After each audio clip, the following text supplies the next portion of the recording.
Intellectually engaging to think outside the lines with conversation about the nation that never leaves you blind. Take a listen and pay attention. Here is where you find the educational, sensational meeting of the minds. Yeah, it's the meeting of the minds. Meeting of the minds. Welcome back to Meeting of the Minds. I am Selah V. We have been on hiatus, but what better way to kick down the door than having a conversation about diversity, equity, and inclusion? Now, you might be saying to yourself, I've heard conversations like this before, but I'm not so sure about that because a recent memo has gone out from Governor Abbott to universities calling for programs of diversity, inclusion, equity, and inclusion to be struck down, and including those being incorporated into the hiring process. So we're going to be examining this memo and looking closely at how Republicans are looking at diversity, equity, and inclusion. With me today, I have Kazike Prince. He is the global director. He is the global director of diversity, equity, and inclusion, and belonging at National Instruments. Welcome, Kazike Prince. Thank you. And we also have Mindy with us, Mindy Gulati. Am I saying it correctly? Yes. Okay. And she is an attorney and DEI consultant, founder and CEO of Fundamental Advisory, and a mom of 2 kids. We also have City Council member of Pflugerville with us, Rudy Mateer. Welcome, Rudy, to the table. Thank you. So we are here, and we are here to discuss Governor Abbott's memo that went out limiting diversity considerations in hiring. The one thing before we begin is that I wanted to examine exactly what it means, what the words mean: diversity, equity, and inclusion. So firstly, with diversity, the definition of diversity is the practice or quality of including or involving people from a range of different social and ethnic backgrounds and of different genders, sexual orientations, etc. So listen to the verbiage. When it says Governor Abbott strikes down the practice of including or involving people of a range of different, you understand what I'm saying? That's preposterous. Let's look at the next one.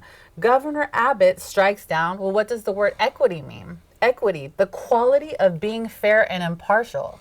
So governor strikes down the quality of being fair and impartial, preposterous.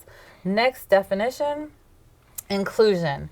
The practice or policy of providing equal access to opportunities and resources for people who might otherwise be excluded or marginalized, such as those who have physical or intellectual disabilities and members of other minority groups.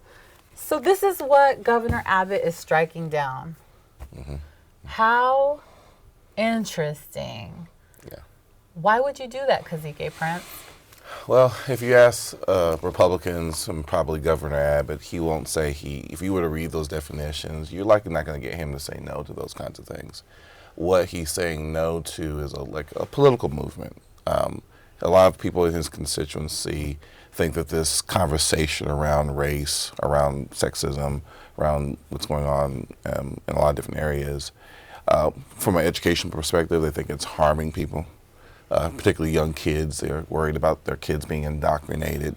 They're going to be, mind control. They're thinking that somehow they're making kids unsafe by exposing to people from certain communities.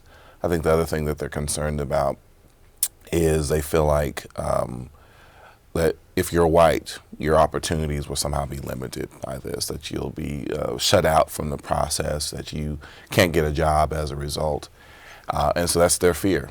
And I think a lot of times their fear is unmerited, but it's really basically to keep things the way they are. And so it's really an agenda to keep things the way they are, but also to maintain the power structure the way it is currently, where certain people from certain backgrounds, particularly if you're white and male, that you're able to continue the things as they've been for as long as this country's been around. And so I think that's what they're fearful of losing out on. And so the idea that they want to have diversity or inclusion means that they're not going to have the same system that really benefited them more than anyone else.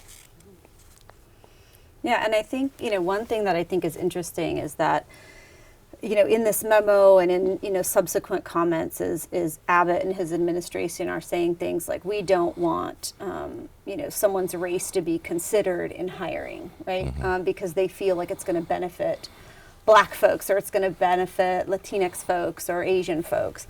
But what I think is so wild is forever, a white person's race has been taken into consideration when hiring. That's why they control most of the positions in power. And so it's really if people could just put on their critical, thinking caps for a moment and just think through, when you say we don't want to consider someone's identity in hiring, right? I think that's the ultimate goal of justice, is where, Kazike can walk in and he is considered for his merit. We're not at that point, right? Because if we were at that point, there would be representation amongst CEOs, amongst lawyers, managing partners, in government, in policy.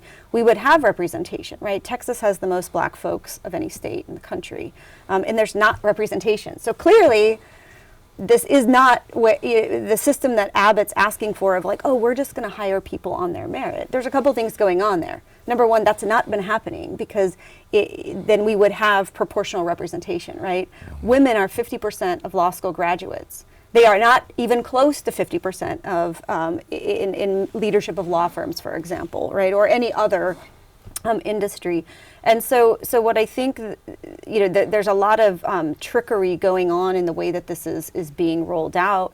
And I do think that when I hear white folks say, well, I'm losing out because other people are being allowed in, right? We have to push back on that, because this isn't a zero-sum game. And also, when I'll hear the white folks like, well, they're coming for my jobs, right? I'm white, so people disclose a lot to me, right? Right. They're coming for my jobs. And I'm like, well, why is it your job? How are you entitled to that? Like, and that's the premise of this, is that we have to have education with kids and other folks to understand there's a lot of historical background to this conversation. It's complex. The story of diversity and inclusion is really beautiful.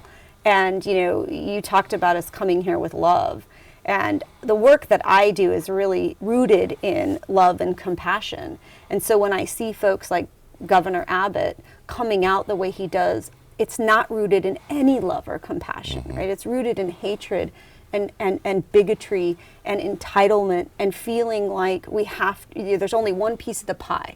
Right? And there's just not, right? We can continue to make pies, and we can continue to invite people to the table. And so, this particular issue is more complex than what they're making it out to be.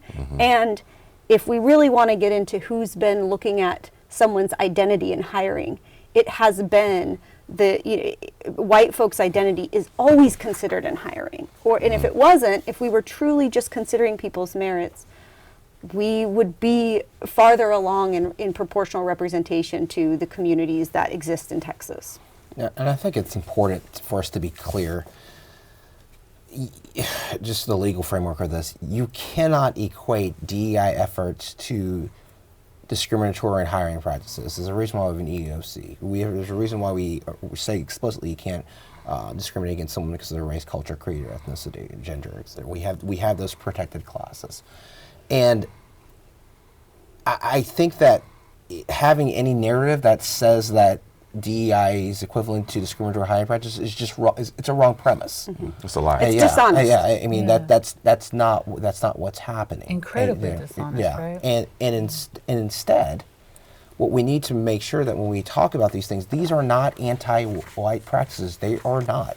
Fundamentally, they are not anti-white practices. Right. Instead, they're inclusionary practices to go ahead and allow for groups that oftentimes, did not have a fair shake based on their merits and how they looked in their own character and criteria to have an opportunity to compete and work for these positions. You're not discriminating towards someone saying they're hiring someone solely because of their race and what they are. But instead, you're taking the whole tapestry of who they are, and you're making sure that everyone has a voice and opportunity at the table. Yeah. You know, and I think that's the part that's frustratingly missing in this conversation when we're talking about this. And it's important for programs like this, for the media, and also to report it as such. This is not happening in Texas. Yeah. That is not happening at any level. That is not what DEI is about. It's not anti-white. Right. We're not having discriminating practices here in Texas. And if I can add one Sure, thing sure. to that is DEI is for everybody. Yes. Right? It is not Literally. just, it's for everybody. Literally. Because, one area that we have legal protections from is discrimination based on our age, right? I don't care what your race or ethnicity is. If you're lucky, you're going to get older, right? And at some point, you're going to cross that threshold of being a protected class, which is age 40. And as workers get older, they are discriminated against. They are not given opportunities. And that could be a white male when he's in his 50s may not have the same opportunities as somebody in their 30s, right? That's illegal to discriminate against that person. And so everybody should hope that your organization that you're working with, it really is embedding DEI into the organization, because it will eventually benefit you, right? It benefits us. If you're taking care of your sick and dying parent, you hope your company or your organization understands that being a caretaker can be very difficult, and at certain times we're going to need the company or the organization to understand that we're going through these things. If you're a parent, if you get in a car accident and have a disability afterwards, right? Like, we all need diversity, equity, and inclusion. It's not just for one group of people. It's really for everybody. And I think that, on the intellectual dishonesty that's going on, to say somehow that DEI discriminates, it couldn't be farther from the truth. It's if you hire a swimming coach to teach your kid to swim, and then you tell that swimming coach, like, that coach is here to drown my child, Yeah. right? Like, it's not happening, right? So there's some kind of manipulation going on as well, right, Mindy? Because, for example, so Lieutenant Governor Dan Patrick announced that eliminating, listen to the verbiage here, discriminatory diversity, equity, and inclusion policies in higher education is one of his top legislative priorities. Discriminatory diversity, these words are like opposite of each other. Discriminatory diversity, discriminatory equity, and inclusion. So there's some manipulation going on here, because what you all are saying is that diversity, equity, and inclusion programs are not even having quotas that you have to meet, but creating information, knowledge, resources on how to bring diversity into the workplace. Can you speak a little bit more about that? Well, this is the thing. We can all agree that this is a big bald-faced lie, right? But what they're tapping into is people's fear. As you've seen over the last, 40, 50 years, people have felt like their opportunities are being taken away from them. They feel like, here's a job, here's a position, here's an opportunity that I should have received. And this woman, this person of color, this foreigner got it and I didn't get it. And so what they're speaking to, honestly, is people's fear. Is it rooted in the facts of what people are experiencing on a regular day basis? No. But that's the politic, right? I can speak to the lie and make it real. And that's what's so powerful about this, is that we all know this is a big fat lie, but there's a lot of people out there who feel like it's their truth. And so when the lieutenant governor comes out and the governor speaks to these things, he's speaking to their truth. And that's the hard part of this conversation, is that, everyone has their own truth, right? But this is my frustration. Yes, everyone has an opinion, but it doesn't make you an expert. It doesn't make you factual and knowing what's going on. It doesn't mean that you actually done the research, but that's the challenge we had with the pandemic and all kinds of things today, is that it's hard. Don't get me wrong. I love the fact that people have, robust conversations and thoughts and sharing opinions and stuff, and that's kind of the nature of this conversation, right? The problem is that there's my opinion, and then can I root it in some factual information? And I don't just mean something I found on the internet. It doesn't mean that just because it's in a book, don't make it real. Because there's a lot of books out there that will tell you pretty much anything you want to know. But I think back to this issue, I think politically, he's tapping into a nerve that we as a country have been dealing with for a really long time. Here we are. Joseph Neal calls it the third Reconstruction. Basically, first there was the end of slavery. White folks really got pissed off then, and then we had all this negative stuff happen to black folks. Then you had the civil rights movement hit. Great, right? But then we saw a negative tide happen as a result of that. Now we have a black president, and what happens immediately after that black president? Donald Trump gets, it's a reaction to. And so literally just 5 years ago, people were saying, things are getting better. I remember when they used to say Bill Clinton was the first black president. And things were just, people had this optimism about the world getting better. But the truth of the matter is, what Donald Trump tapped into is the fundamental DNA of this country as being pretty much racist. And he uncovered something there, and he brought attention to it because you had a lot of people out there who honestly felt like they were being left out. They didn't feel like they were part of this global economy. They weren't making the riches that others, that their neighbors who were brown and black and women were making. And they're like, well, I'm being left out. Where's my opportunity? And so I think Governor Abbott and others like him see an opportunity, and they're taking advantage of. Because truth is, kind of like the pandemic, if you ask them what the truth is, they'll know. But politically, this serves their agenda to stay in power. And that's really the issue here. Does that make sense? It does. Yeah, because I think if we had Greg Abbott sitting here with us and he was having an honest conversation, I just fundamentally believe he would agree with us on some items, right? But politics are a dirty game, and it's a game of numbers and driving home, and it's really fear-based, exactly what you're saying. And I think for white folks, is there has been, it's been a narrative spun since the end of slavery of something's going to be taken from you. Your opportunities are going to be taken, which was that sense of entitlement, like it was yours to begin with, right? Like you didn't have to earn it. And then I think what happened is, in the early 2000s, we had a big recession in 2006, and the folks who were really hurt during that were white, the kind of white lower to middle class folks. And I think that there has been that backlash because it's very easy to fall back on racism that is built and baked into everything. It's not easy to have a deeper conversation of why does this happen, right? Why are jobs being moved overseas, right? It's easier to blame black folks or foreign workers coming in than to blame the more complexity, the politicians, the policymakers, the big businesses, right? And so I think one of the things that I really wish would happen is I really wish white folks would take a deep breath when they hear about DEI. And I see this actually happen all the time in my work, so I see them do this, but and really understand what it is, because you're not being told the truth by folks like Abbott and DeSantis. You're not being told the truth, and you shouldn't be okay with being tricked. None of us should be okay with being tricked. And so, a lot of the work that DEI is about is really about making spaces where people are included for all their interesting, complex identities. And all of us have those, whether you're white, black, whether you're Asian, whether you're young or old. And I think that we have to remove this conversation from politics, because the politicians have seized on this, right? DEI work's been going on for decades, right? But they've seized on this because it is easy to fearmonger. Rudy and I went to law school, and the only place where CRT is taught is in law school.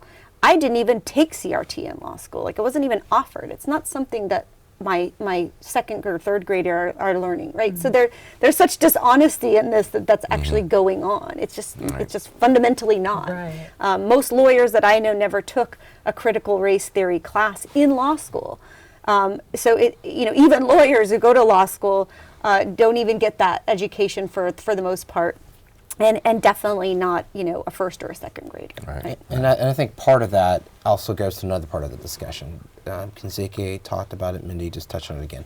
Everyone has their own truths, and they have their viewpoints and ideas and what they've lived their life experience. And for people who just don't interact or don't know people of color, it's by definition what they do, where they live, where they worship, et cetera, right there as well. It's very easy to conflate and misconstrue various different things. You heard Mindy just mention CRT. When I heard this discussion about DEI, I thought we were having the discussion about CRT again. And it was like, no, we're actually not talking about DEI. CRT and DEI are two very different things. But they're being conflated. Yes. Yeah. Affirmative action is very different from CRT and DEI, and that's being conflated with that as well. You know, that's in front of the Supreme Court. We have an expectation of that, honestly, to be drastically changed at the end of June, just to be frank here, you know, about that. But that's very different from what DEI was and is, and what's happening, you know, with those efforts. And it's incumbent upon people to make sure that you have these honest discussions. I give people grace as much as possible, you know, on these things if they're confused or, you know, about these issues. But once you have the discussion, you're educated on it, well, I hold you accountable for what's occurring and what's going from that. And you know, politics, that's one thing, fine. Political games, whatever you do, really think it's fine. But when you're actually hurting people, that's a totally different discussion. And what's happening now is that, you know, you have years, as he's putting it, years upon years of build up and years in the public and private sector of saying the basic premise is that, hey, we want everyone included at the table. We want all different viewpoints and ideas, all different backgrounds included over here. This is what DEI brings. That's important. Inclusion, period, in the story. It's important for social reasons, and let's be frank, it's important for economic reasons, because you want to be able to understand what the Hispanic community is saying when you're selling a product, what the Asian community is thinking when you're doing a product or when you're rolling out a service, et cetera, right there. You want all the voices on the table when you're having these things. That's the basic premise of what we're talking about here with DEI, yet what I'm hearing, and just like what you said, you're reading over here, discriminatory practices. Now, if somebody's doing it wrong, Right. Yeah.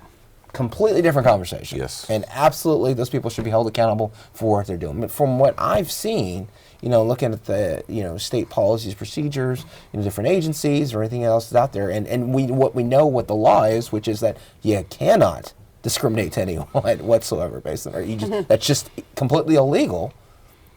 I don't see how these things are related to any of the DEI efforts that are happening currently, and not only in our state but in the country.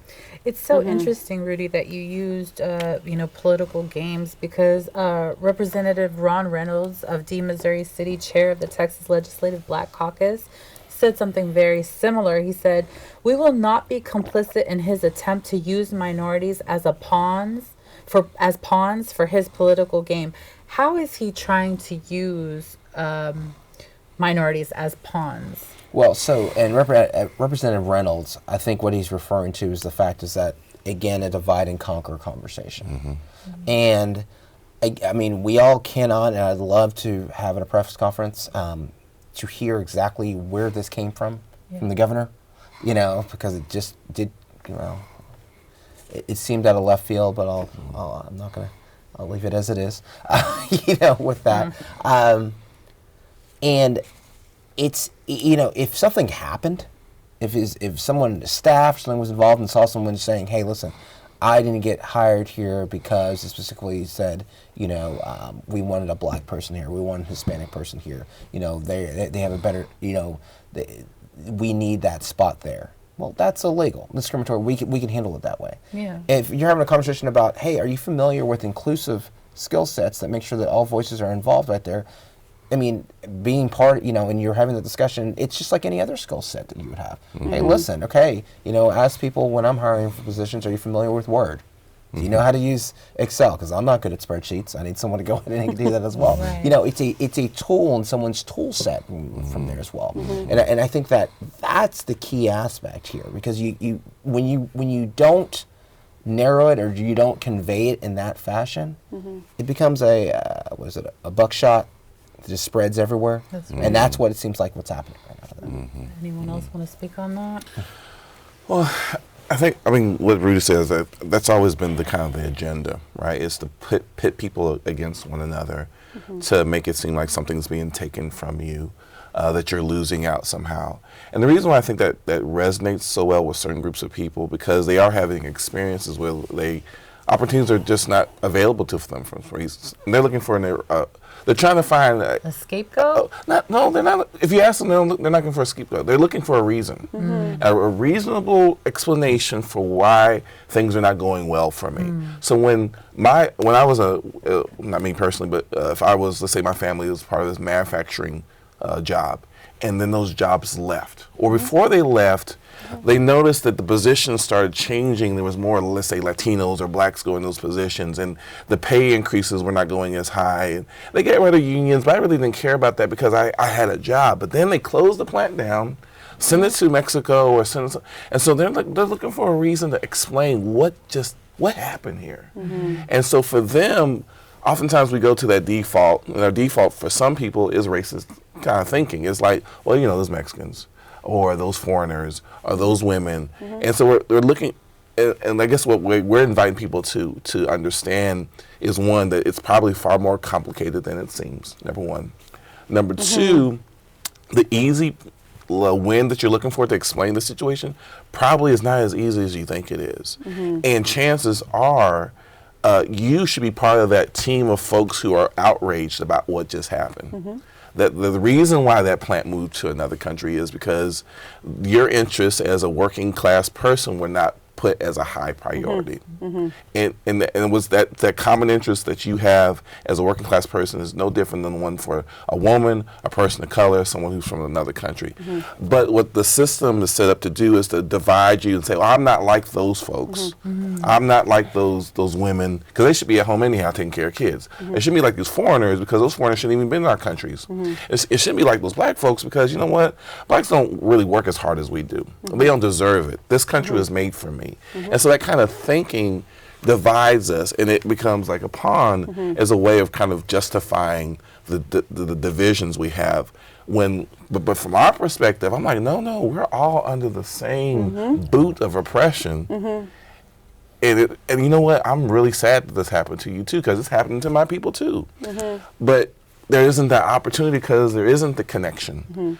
Most white Americans have little or no contact with people that are different than themselves racially. That's just how our society is set up. And so when something goes down in their neighborhood, there's no connection from the feel how that pain is actually no different than the pain that I'm experiencing. Because there's a division that's been set up well before I was even born, I'm led to believe that somehow their pain is different, or they don't have any pain, or they're just taking the advantage of me in somehow or another. And so it is a political pawn, and it's easy because it's been like this from the beginning. Yeah. If it wasn't easy, they wouldn't be doing it. Hence why our jobs are so hard. Yes. and they want us they want us not to be in solidarity with each other, Yes. right? Because that's where big movements happen, is when there is a lot of solidarity, right? So it's easy to blame this other person for taking your job. But what's behind the curtain? Like, why is that company hiring people at such a low wage instead of keeping your job, right? Like, what is truly going on? And I think that's, there's complexity here. And we can't, here at this table, as brilliant as these two are, we can't boil it down to a great soundbite. Yeah. I mean, that's the hard part, is in the work that we do doesn't boil down into easy sound bites, right? Like, I was telling someone the other day, in my work and the practice that I do, I talk about DEI work as head work, heart work, and hard work, right? So that's like a little tagline that I use in my company.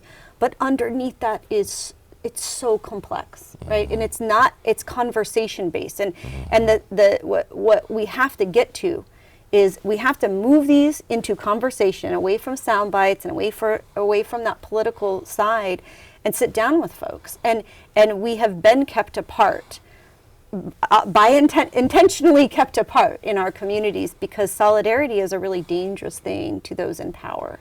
And I also think that as being somebody who grew up white, I grew up in Utah, northern Utah, very white place, right? White. Yes. It's snow is white, the people are white, right? My hair was white when I was young, right? So, but in growing up there, what I found is so interesting, because there were no black folks to be exposed to. Like there was no diversity where I grew up. But I think that, at least for me, there was a feeling in my family that we have an obligation as white people to make sure that these injustices aren't continued to be perpetuated, right? And work in solidarity. And I remember where I got my sort of understanding of justice was I watched the Eye on the Prize when I was probably 7 or 8 years old. PBS, Eye on the Prize. And I remember just thinking, this is so unfair how, these people have been treated. There were not one black person in that I knew. The first black child I ever knew or saw was a girl named Tamika in 3rd grade. Like, I'll never forget her. And it was after I had seen the PBS Eye on the Prize. And I remember just thinking, like, this is my obligation. Like, I cannot sit while people that are just like me in every other way except their skin color are being so mistreated, right?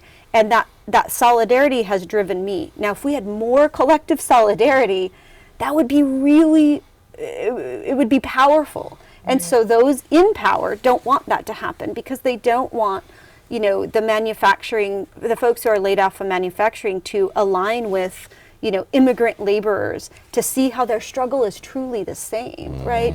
And how they get taken advantage of. Because if we separate resources, knowledge, passion, we separate those things. And so, you're exactly right on the, Kazike, on the way in which we live apart. And thus, there's this easy way to, assess blame. And I don't think a lot of white people don't want to think of themselves as being racist, right? Oh, no. They don't want to, right? And there are racist folks out there for sure.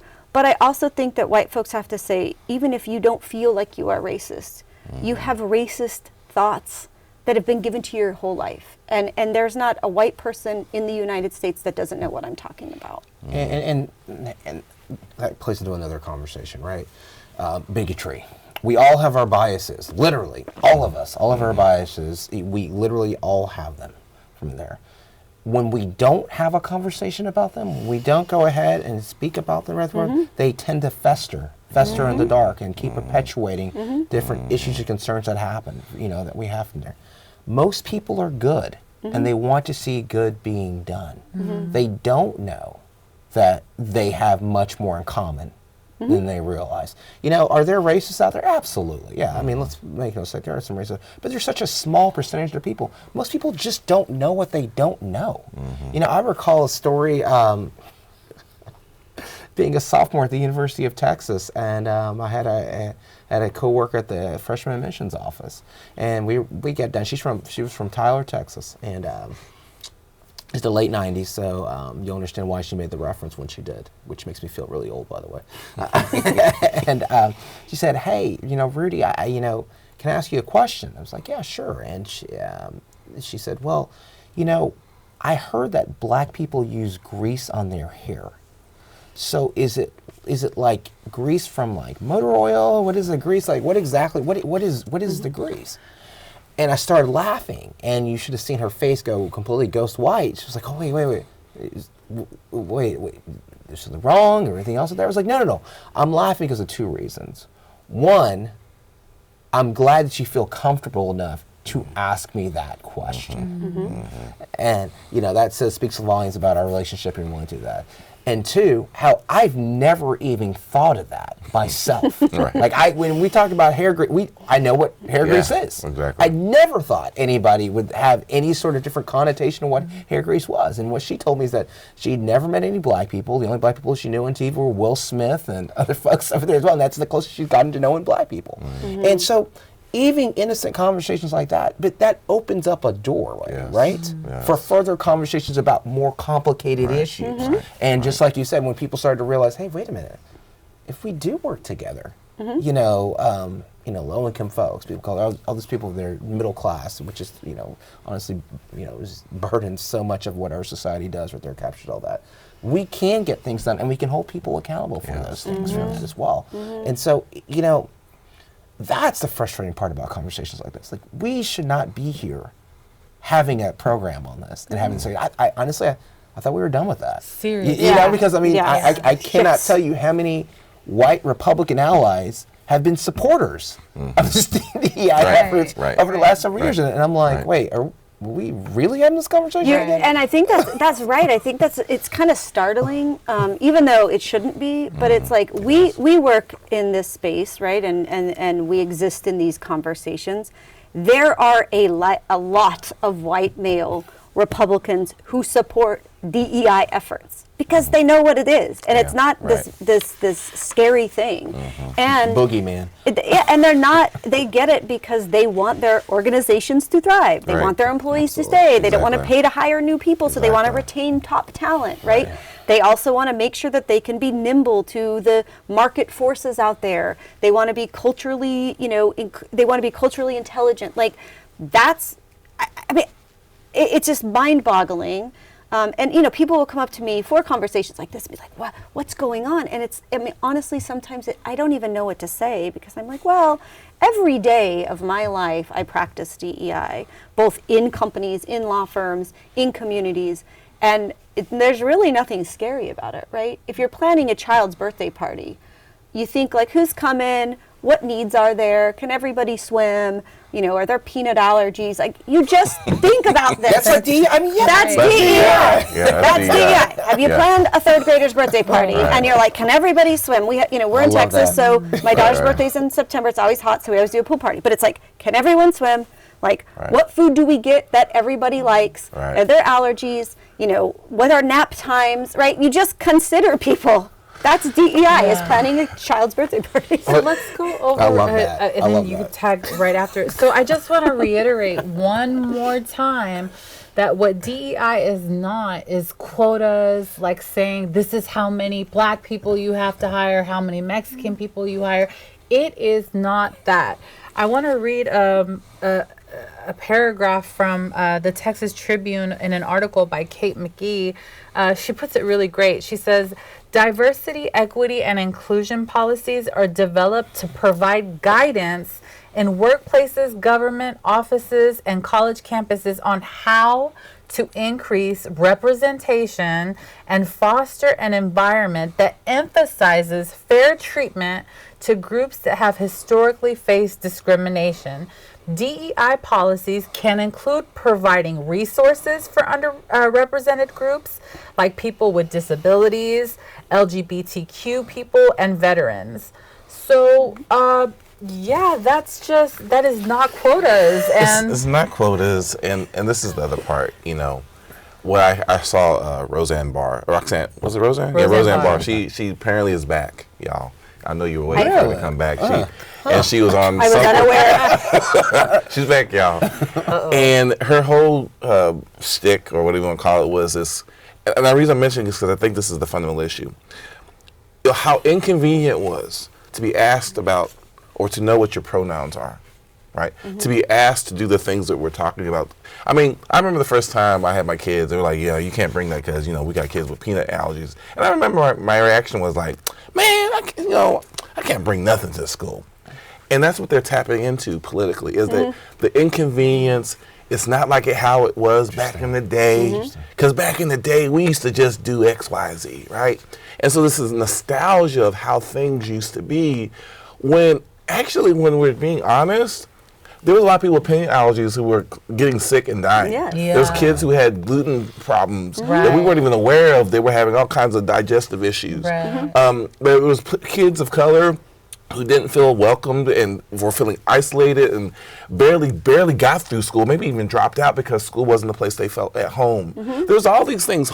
And so I understand when people kind of say, well, it's so inconvenient because X, Y, Z. I'm like, but let's be honest about the good old days. The good old days are not good. They're only good for a couple people, not very many people. Exactly. And so, but again, it's hard to have that conversation if you're not in the room, if you're not sitting in dialogue. And I remember one of my first real jobs was at Whataburger. I was there for a good 4 years, high school into college.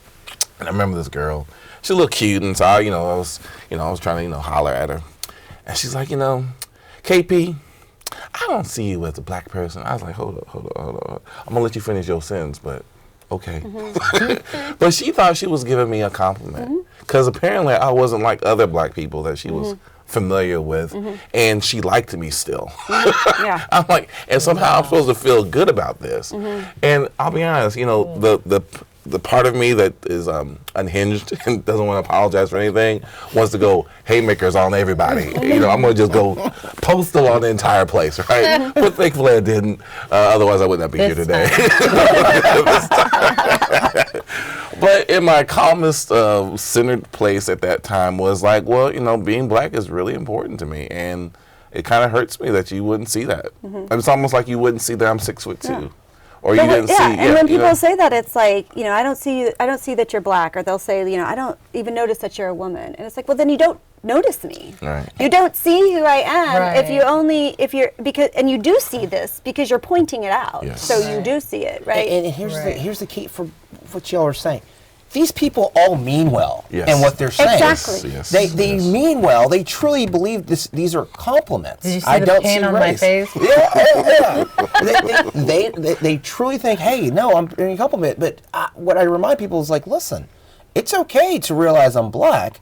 It's not okay to discriminate against me because you realize I'm black. But it's okay to realize I'm Yes. black. It's okay to realize you're a woman. It's okay to realize someone's Hispanic. That's fine. And you know what I often said to people, my white brothers and sisters, whenever they would say something to me about, oh well, no, you're not really black. You're not. You know. But I was like, What? well, how many black people do you know? Right. And how do you not know that I'm the rule and all your thoughts are the exception? Because they truly, that's usually what happens.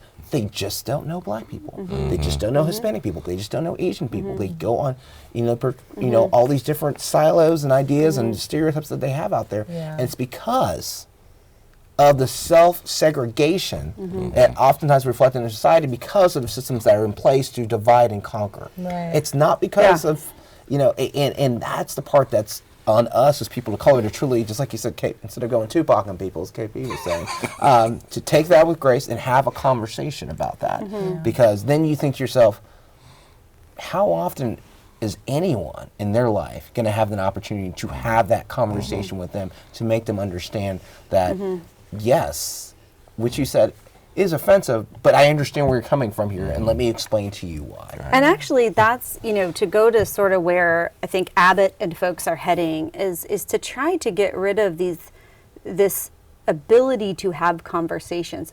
Kids need to be taught to have these conversations, right? And I think a lot of the tension over DEI in school, whether it be college or, you know, elementary school, is like folks have to wake up to that, because actually your kids is where, you know, when we're children is where people are very curious, they ask questions, they want to get to know things, they're open, right? And I think what we have to be very scared of, if we're, you know, I'm not a fear monger, like I'm not I don't try to ever get people to be scared of anything, but what we truly should be scared of is that if we are trying to eliminate kids from learning how to have conversations with folks that are different than them, they are going to significantly struggle in this world, right? They are going to significantly struggle if you raise a child that only sees one worldview and that is told that all other worldviews do not matter. That's a you good know, point. how are they going to exist in this world? I'm raising 2 children right now. I have the way that I talk, and they're multi-ethnic. We come from a multi-religious family. We come from a very, very diverse family. But what I encourage them to do is ask your questions, and you never have to be scared of what you're going to learn. And even if you learn something that deeply conflicts with your beliefs, that is great for you, because it either shifts your perspective to something you never knew about, or it helps you reinforce your values and your perspective, right? And I think that when we get too far down this, so this memo is about diversity in hiring. Yeah. That is not the end of this conversation. We are going to get to a point in which they want children to learn. They talk about like freedom. They want kids to learn, and they don't want kids to be indoctrinated. They are indoctrinating children, right? I grew up, like I've said, you know, in public schools in Utah. I only learned one thing, one way, right? That there was one message. Luckily, I had a family who taught me and showed me PBS and all of these, these avenues for learning. But what we are asking through DEI is we need to be open and inclusive to everybody around us, right? Because if I invite you to dinner and it is Ramadan, I need to be aware of that so that I can be a better person to you. Right. And the thing that the thing I want to say to white folks out there listening to this conversation is you need people to be inclusive of you too.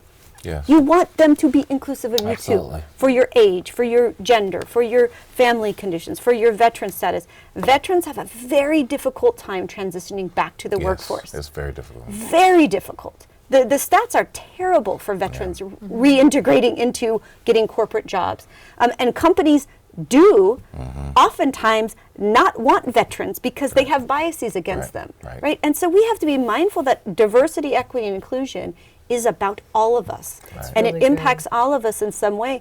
This is not about bringing Kazike in and Kazike stealing your job. Right. It is about saying, what are we going to do to support each one of us on our journey as a person in this so world, good. right? I was going to say, we literally, to your point, the city of Pflugerville was one of the first cities in the United States to create an equity commission. Literally, and and this is actually prior to the murder of George Floyd, we had this in mind, because we noticed that, hey, we have a significant veteran population. What are their voices going in here? Senior population, the rapid growth in Travis County. What is seniors? What's happening? What are their needs right there? We have the largest group of African Americans in Central Texas. We have one third of our community is Hispanic. We have a large Asian, particularly South Pacific Asian population, Vietnamese population. What policies are we doing? What are we doing over here? What we mean, even from a budgetary standpoint. Right. What are we spending on to make sure that, is it reflective and inclusive of our communities and ideas from that as well? That has been overwhelmingly sounded and regarded and praised for what we've done with that. That's DEI. Right. That's literally what you have in mind from that. And to think that you would try to either misconstrue, because I'll give grace, what that is, or all out try to assault and take and destroy that's not the society that we live in. That's not the America that we live in from there as well. And to your point, that's one of the best points. I haven't heard somebody brought that about kids. Like, what will happen to our kids if they struggle with only understanding one perspective, one viewpoint, one ideas right there. We are damaging their marketability, their ability to compete. Governor for them Abbott as well. is, what he's doing is, you're saying that these are qualities that are important to have to make you effective, just like you use the knowing word analogy, right? But going back to the article in the Texas Tribune by Kate McGee, it says, recently Texas Tech University issued a university-wide review of its hiring practice after a conservative advocacy group criticized the biology department for rating job candidates commitment to diversity and inclusion efforts. So basically, they don't want you to be qualified in your diversity and inclusion efforts. Don't rate me on how well I know Word. Don't rate me on how well I know Excel. Don't rate me on how well I include diverse groups. Right. This is absolutely, they don't want that. They don't want that. And they're putting pressure on universities, and it's causing them to be scared to speak out and actually revisit making that a focal point. Go ahead. And that's the agenda, right? If we spend a lot of time, like even having this conversation to justify DEI as being a relative conversation we should be having, it keeps us from doing the other work that's also important, of driving this, moving this forward to get the people in the door, to give them opportunities. So we spend all our time reviewing policies in the trenches on these little details that really don't. There really is the intention is to slow everything down, right? Is to slow it down such to a crawl that we make no more changes. And I think actually what you're mentioning is actually part of the motivation that led to Greg Abbott's making this edict to all the different state agencies, because they're like, well, why are we doing this whole policy? basically they're like questioning this. And this is my frustration. And I'm going to push just a little bit back. I don't think everyone feels a sense of optimism about opening the world up to this diverse world that we're talking about. I think for a lot of people, the reason why they're fearful or anxious or uncertain, whatever the word you want to fill in, about this, because the idea of exposing my kid to other religions is terrifying. It is terrifying to think that I'm going to have my kids exposed to these foreigners who I don't know where they're from and what they're saying and their food that they're offering and the values they have, because they're not aligned with my American values. I think there's a genuine fear of exposing folks because they don't know where they fit. They don't know where they fit in this new world order, because that's what they call it, new world order. And you want me to give up my religion, my guns, and everything that I know to be true, to be this whole new, and then take my stuff from me? And under those circumstances, I'd be scared too. I would be. I'd be like, oh snap, we need to do something, y'all. Seriously. But Under those conditions, I'd be right behind you. right, but hence why it's so effective, right? That's why it works. I'll speak from like okay, the difference between science and religion. You know, science says that you're supposed to ask all these questions and there's a method you're going through. There's also a method from a religious perspective to say, instead of going to here as a resource, go to your pastor, go to the Bible, and if the Bible doesn't say it, and if your pastor doesn't think it's okay, don't ask any more questions. Stop there. Stop inquiring, because it's probably not of this world, of everything that we need to know. Where a scientific method says, no, you're supposed to kind of ask more questions, go find other data from other places. And the truth of the matter is, the reason I'm mentioning that is because for some people to what feels like abandon that tradition that they've grown up with, feels scared, because you want me to do this other thing? I might be going to hell, y'all. The world might blow up and implode if we go down this path. And even though to me that seems totally irrational and makes no sense, that's where the place of some of these folks, that's where they're coming from. And here's what I'll say about that, because 100%, and it's an excellent point, but that's what inclusion is about. Exactly. Is if somebody has this feeling, be like, gosh, I really hear you. Yes. That must be really difficult. Yes. And it's not for me to argue with them, it's for me to love them and be compassionate toward them and say, gosh, that must be really scary for you. Yeah. Yes. Right? And that's what this work is about, is true love and compassion, respect, empathy. I don't walk a mile in somebody's shoes who's scared that their kids may have to go outside the pastor or the Bible. Even if I don't live that, or that's not the way that it doesn't take away that is their lived experience. Right. And that is DEI. Yes. And that so is if DEI. somebody comes to me and says, I don't want my kids to learn all these other things, I'm not there to push on them and tell them you're wrong. I'm there to say, I could see how this could be really, really scary. Yeah. Right? And that is the work that we're doing. And so that is where it's very frustrating that we're still having these conversations, or that we have to go back to these, because really what we're trying to do is make space for everybody to talk about their fears and to have psychological safety, where somebody can come and say, hey, Mindy, I fundamentally disagree with you, or I'm really scared, or I want to try this new thing, and me not to push back and hurt them or embarrass them or bully them because that's how they feel, right? And I don't know how anybody can argue with that. That's why from the very beginning we said this is an intellectually dishonest practice of what Right. Abbott is doing, because it's not what DEI is. Right. Now, if he wants to come out and say what he really means and what he really doesn't want to have happen, then go for it, right? But to intermingle these concepts that are inclusion should be a part of your life, and whether you're planning a birthday party, whether you're hanging out with a coworker, whether you're trying to figure out what to bring to a potluck, and you may say things like, look, I have a multi-ethnic family. When we go to potlucks, sometimes we don't take the very spicy Indian dish because probably some people won't like it. Because he might be there and you know how he is. Yeah. But what I'm saying is, like, that you can be living inclusion at every twist and turn, and it's not about forgoing something about yourself, but it's also considering other people. And I think, from a religious perspective, a lot of religions teach Yes. this concept of inclusion, of love, of recognizing That's a hard people. pill to swallow for some It's people. it's a basic tenet. You know, if you can, again, report it the right way, the EI comes from a place of compassion, empathy, and love. That's what it is. That's a sounding board, and the fundamental understanding from that as well, which I think all Texans, all Americans can agree with from those viewpoints.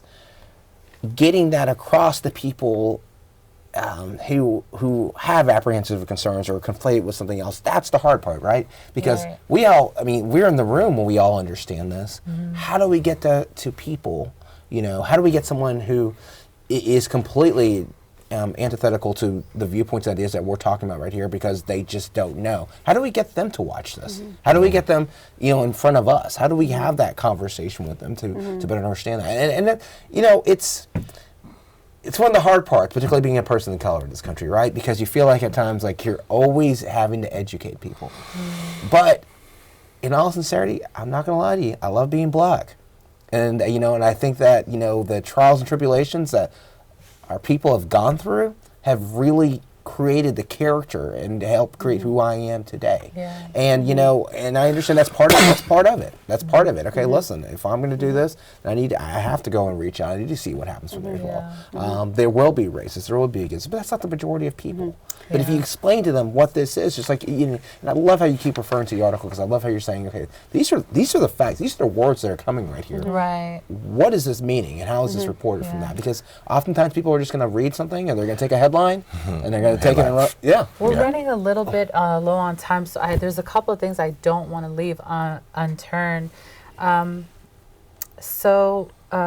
Really, we're talking about what it is they're afraid of or why they're behaving this way. And something that I found in one of the articles, it's a different article, was like, aha!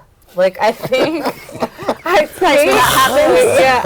I know what might be causing them to be so afraid. And so, let's see, the Texas Public Policy Foundation's Sherry Sylvester.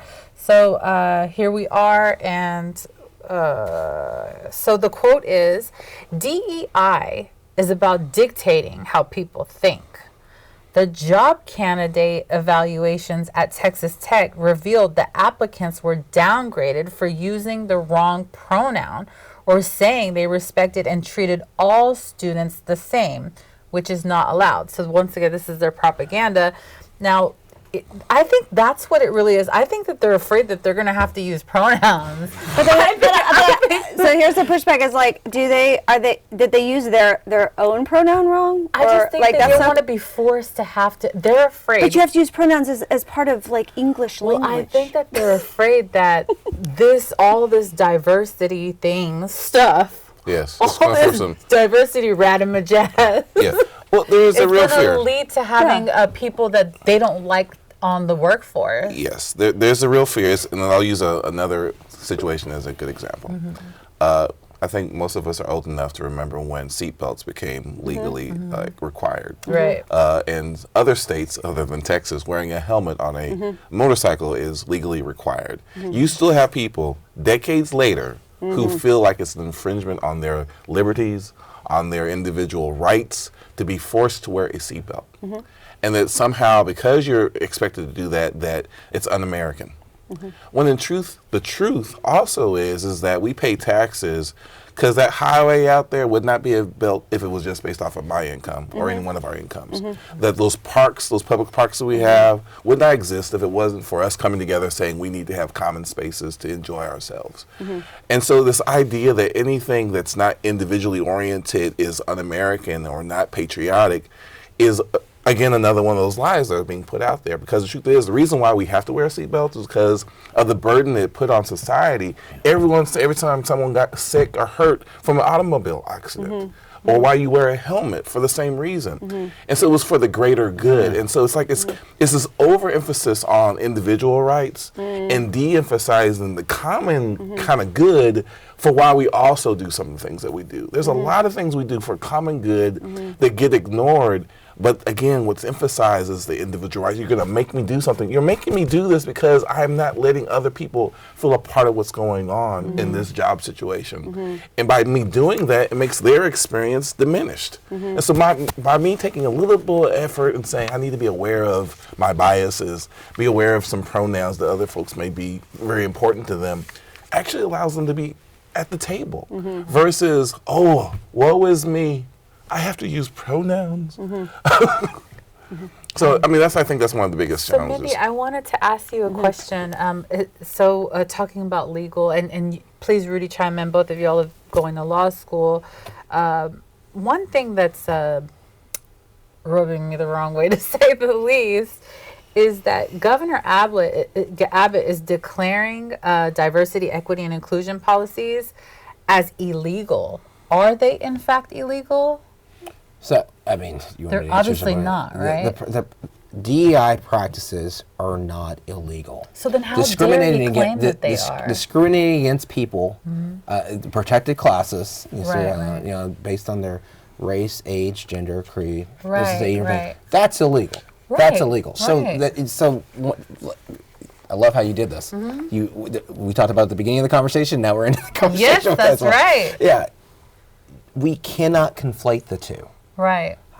Illegal discriminatory hiring practices are not DEI. Those are not the same.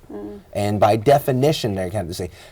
Literally, by definition, by legal definition, they cannot be the same. So then how can it's like me saying possession of cocaine is illegal, such and such is illegal. How dare he claim something illegal that's not actually illegal? I mean, again, it's politics. It's just playing to get this. You got to get the votes, right? You got to get the money. You got to have a lot of money to run a campaign. And so again, this is all hyperbole. He's not speaking any. This is not the truth.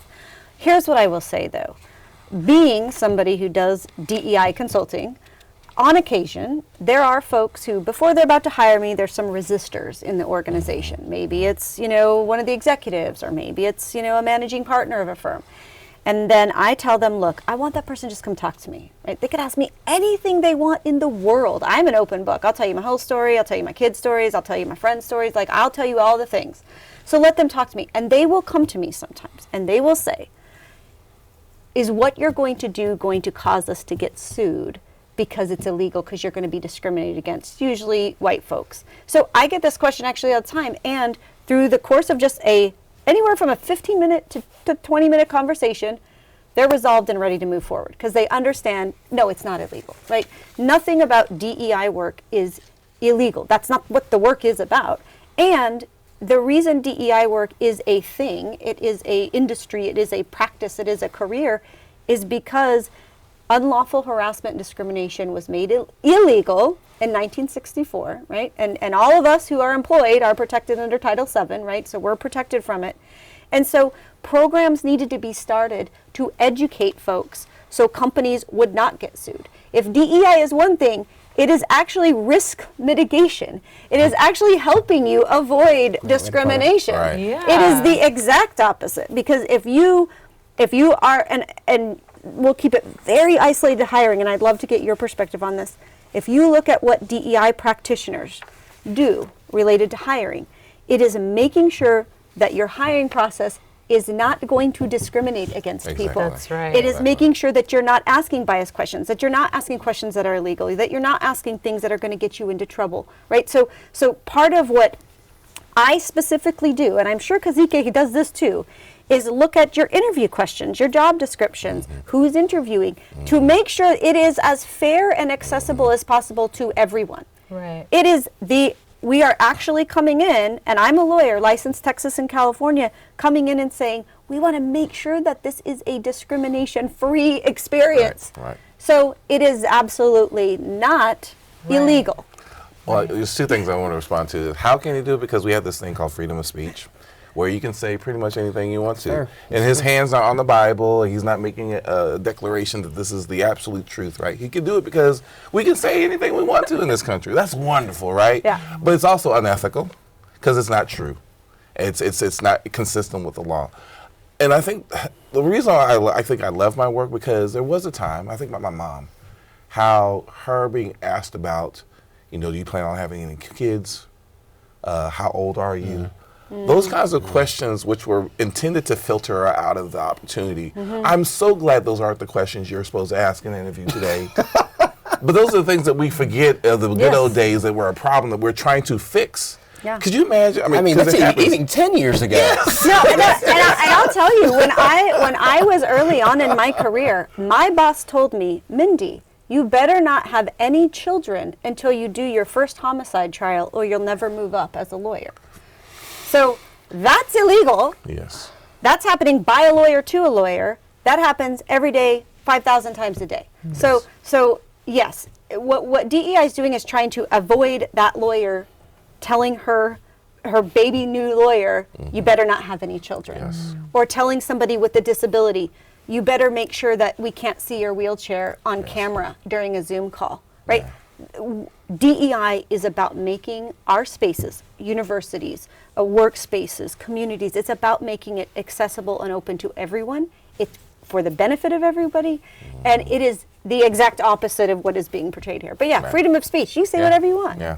Time rolls by really fast. We're actually over time, and there's still just so much to unfold. Do you have those cards with you? I wanna pull them Oh, up. I can pull them out. I've actually got one for each of them, my good So friends here. while you pull those up, yeah.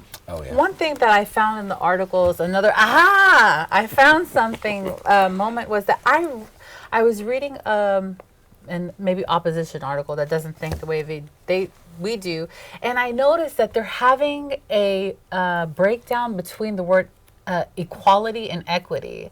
So what they think is that everyone should be treated equally, right? And that's what's right, equally. But equity is something different than equality, and it's so important because I think that's another thing, that there's a miseducation there. So it says equality means each individual or group of people is given the same resource or opportunities, and that's what they want, right? That's what they think that should be. But equity recognizes that each person has a different circumstance and allocates the exact resource and opportunities needed to reach an equal outcome. One time I saw a meme, and I really feel like this was the best depiction of equity. And what it was one tall person that could see right over the fence we were with saying no that. issue. I'd be the short person. Right, in that and then name. there was somebody who couldn't see over the fence, and they were provided a stool. And that's the idea of equity, is for everyone to be able to see over the fence. I'm so glad you used that example, because I still think to this day that is the best I example do of too. equity that you can just show it to people and they're like, oh, Oh, Okay. son of a gun. yeah, Well, I'll be we're able to watch the Well, game. if I can just share one story about equity Well, with you. I'll be. Because it's very Texan. All right. So I was hired prior to the pandemic by a school district in rural Texas to talk about equity with their teachers, culturally responsive teaching and equity with their teachers. This is a rural school district in Texas. And I went and I was teaching a course in person to all of the middle school and high school teachers about equity, right? They were almost all white. And I was describing, and I used a similar graphic, right, to show that, equality's assumption that everybody benefits from the same supports. Equity's the knowledge that we don't all need the same thing, right? Like I need the extra boxes, because I'm so short. But I asked somebody I asked the teachers, have you ever had to give additional support to any of your students? And tell me what that was like. And a guy raised his hand, and in the most southern, Texas accent, he described that he is the sponsor for the Future Farmers of America, FFA. Love right? that, love FFA. And he said, we get a lot of kids who want to go show their pigs, right? And they got their pig, and they raise their pig, and they make it a beautiful pig, and they want to go show it. But guess what the systemic barrier is? The barrier is the cost that it takes to enter. Yes. Yes. So this teacher said to me, he said, what I do to give equity is I pay for some of the kids' entrance fees, because that's what's blocking them, right? The assumption is that this is an equal opportunity for you to come show your pigs. Everyone's just got to pay $25. Some of those kids did not have $25. Their family couldn't scrape by $25. So the way that he did equity, he gave the kids supports differently from each other, but the result was they all got access. That's right. So He said that, and he said, I pay for some of the kids' show pig entrance fees. And he's like, and they're so proud and they get in there to do it. So this work is fundamentally about giving people access, and sometimes you need your show pig entrance fee paid, and sometimes you don't. And that doesn't mean, you know, if I pay for Kazike Show Pig and I don't pay for Rudy's, it doesn't mean one of them has an advantage over another. It just means Kazike gets to come, That's right. right? That's what this is about. Yeah, I love that. Good Before we example. do our last closing remarks, I wanted to introduce the audience, and I'm going to have you hold these so our director, Charles, could get a good view of it. If you could hold them up. If you could, Charles, get a close-up of Kazike. If you could get him real quick. I want to show these cards. These cards are called the djembe cards. And anytime, Director Charles, that you want to go to Kazike and you want to get a close shot of Kazike, there it is. So these cards right here are called the djembe cards, and this is a game that Kazike came up with for diversity, equity, and inclusion. Well, diversity and inclusion, really. And it is incredible. As if you can see the card, first of all, tell people about this game that you created and the name. What does the djembe mean? Djembe is a West African word that means it's a drum, if you're familiar with it, and it actually literally means bringing people together in peace. And so hence the name seemed like a reasonable, logical name to come up with, number one. But number two, I was looking for a way to bring people together to have these tough conversations we spent the last moments talking about, because people find it so difficult. It's just, for some reason, for a lot of us it's easy, it feels like second nature. For a lot of us, they struggle, like just having a regular conversation, let alone one that talks about race and gender. And so this is an attempt to give people an easier way to have the conversation. And so, and people love games. They love instructions that are clear. The rules are very clear, and so they can come in, do their thing, and then kind of move on. And my experience when I was developing the game was that people who were complete strangers and people who known each other for years, who were married, learn something about themselves. So good. Either way. And so that's the intention behind it, is people to have those deeper conversations, to get to know each other in a way that doesn't feel fearful or scary, but in a way that's kind of just, because you're telling your own story. Who else gets to be the best expert on my life but me? And that's the whole intention behind it. So these cards, as I was during my time as board president for Measure, I used these cards for ice breaking time, and it was amazing. The conversations that were going on around the tables. We gave there's different colors, right? Can you tell us a little bit about the different groupings that you have? Yeah, the groupings are based off of like race, gender, different kind of demographics. And so the intention is that there's actually 11 cards in each of those different categories. And I use the theme around djembe because for me it reflects the culture I come from, which is African. And I wanted something that really embodied that. So you see symbols that represent each of the different categories and what we're trying to accomplish. So yeah. Well, when it comes to inspiring inclusive connections, I really believe that this game was incredibly awesome. And if I wanted to get another pack of this, where would I be able to find it? Yeah, you can go online for djembe deck. That's DG. I could go online. Yes, you can go online and go to djembedeck.com and find an opportunity and make sure you have one. Excellent. And if you haven't had a chance to use this and play with this, you will really, really enjoy that. Any final words before we sign off? We can go around this way. Any final words? I mean, I guess my final word is I really wish that folks who are nervous and scared of this conversation would sit down in community with folks like us. We're open, we're available, right? Rudy and I take phone calls 24/7, it appears to be. It does appear, particularly lately. So I honestly, like, a Republican who is anti-DEI, reach out to me. Spend some time chatting with me.